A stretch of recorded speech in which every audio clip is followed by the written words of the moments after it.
Catch up with all the latest sports news and results from around the globe. Welcome back to Jonathan Sky Jagger Entertainment TV, and this is the news of BBC News version. Today is Merry Christmas and Happy New Year. And today we'll be learning about the sports news. This is Mercy Waitera and Jonathan Sky Entertainment TV. So the new result. I just wanted to say welcome back to the news of this kingdom of Mercy Waitera, with my mother's name is my Mama Jonathan, which is the God of my name. And we'll be learning those news of sport news. Today, the sport news is got on BBC News version. Now let's start on the video. And also, we'll have the new video soon. Go to the video. It's called Mercy Waitera Entertainment TV. New infix on the new brand now is called Kevin Check Entertainment TV All the New. So enjoy the video of after 7 news of sport news.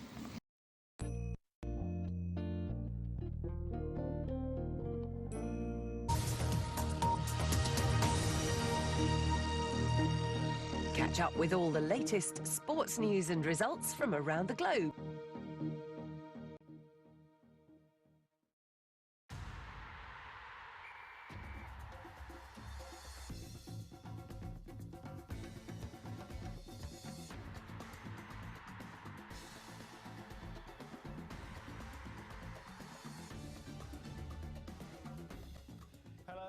Chris Mitchell, this is Sport Today, live from the BBC Sports Centre. Coming up for you, the hosts are barred. The Confederation of African Football bans Morocco from the Cup of Nations and seeks a new destination.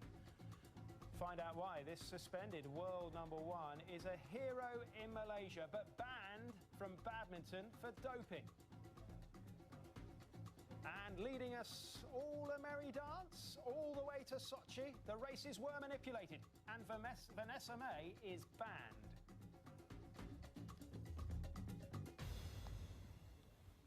Morocco will not host the Africa Cup of Nations, and it will not play for the Cup. Hello, this is Sport Today. CAF, the Confederation of African Football, have met in Egypt to consider their options for the tournament that was due to be held in Morocco in January, and they have decided in the past hour by releasing a statement that Morocco will not host the tournament and will play no part in it. John Bennett is here, our football reporter. You've seen the details of this statement. What more do we know? Do we know any more? Well, 67 days to go until the start of the tournament. Big stars like Yaya Toure, Wilfried Bony still do not know where they will be playing this Africa Cup of Nations. Today, as you said, we learnt that Morocco will no longer be host. They've been dropped as hosts. That's because they refused to host the tournament on time. The Moroccan government requested a postponement because of their fears over the spread of the Ebola virus. The Confederation of African Football's governing body, were always stubborn in their assessment that the tournament will start on time. So the question now is, with Morocco dropped as hosts and banned from the tournament as well, where will the tournament be hosted now? That will be discussed, we're told, on Wednesday. Various nations such as Ghana, Egypt, South Africa have already said no to hosting. I understand that 3 nations have put in applications to take over from Morocco. That will be discussed, and that will be crucial as well. Where it takes place will be crucial, because then we'll have to hear from the players and the clubs about how happy they will be to be playing in the Africa Cup of Nations despite the spread of Ebola in 3 nations in Africa. Do we know who those 3 nations are, where they are? We don't, Chris, at the moment have any concrete information on that. There has been a lot of talk about whether previous hosts, countries that have hosted recently, can possibly step up. Gabon has been mentioned. They were 2012 hosts. They've got 2 stadiums which were used just 2 years ago. A 3rd stadium has just been built. Angola hosted the tournament in 2010. Could they be one of the nations as well?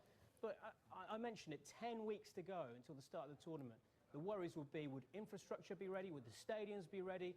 Would everything be ready to host this tournament? It's a very, very short time to host what is a big, big competition, the Africa Cup of Nations, the showpiece event in African football.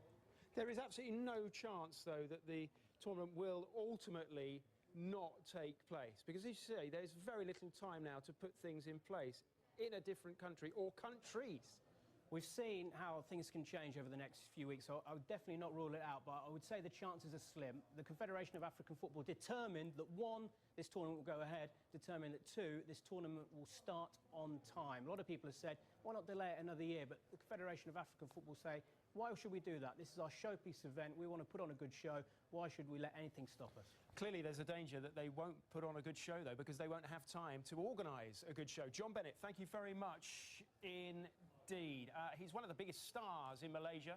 He's the world's #1 badminton player, but Lee Chong-wei is in big trouble. He's been provisionally suspended from the sport of badminton after a second positive doping test. What does this mean? Jennifer Pack is our correspondent in Kuala Lumpur, and she told me just a moment ago how this news is being received in Malaysia. Lee Chong-wei is one of the few people in Malaysia, in this very divided country, to bring people together to watch his games, whether they are Muslim, non-Muslim, whether they're ethnically Malay, Chinese, or Indian. He is one of the few people during his matches who could draw all of these people to sit together in roadside food stalls to watch his games. He is seen as a national icon because he could bridge the divide in this country, and that's why they care about this story. They want to see Malaysia to be proud on the international stage. This is a small country of just 30 million people. They don't get many other sports where they can medal in the Olympics. Mr. Lee is their one and only hope at this point in time, especially in badminton, because it is a national sport. Yes, you see people playing behind me, but there are people out on the streets at nighttime after dinner who are playing the sport themselves as well. And many of them, again, have been inspired by Mr. Lee. So a lot of them are very saddened, they're very shocked, they're very surprised at this potential news that he would be suspended for up to 2 years.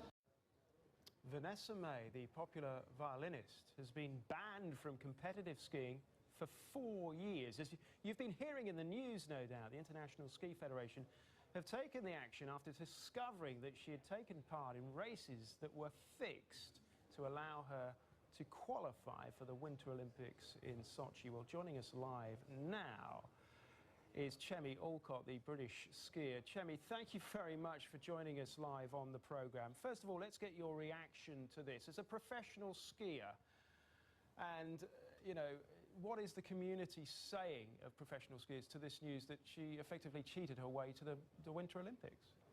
Well, there's a lot of heat on Twitter. I think for me, myself, I fought against the whole Eddie the Eagle mockery for so long that it's sad for this to come back into our sport and make people think that you can cheat your way to get to the Olympics, because this is the first I've ever really understood about it. I actually know Vanessa, and I saw her training last summer, and I was actually impressed by how hard she was training. So I'm really disappointed that this has come out.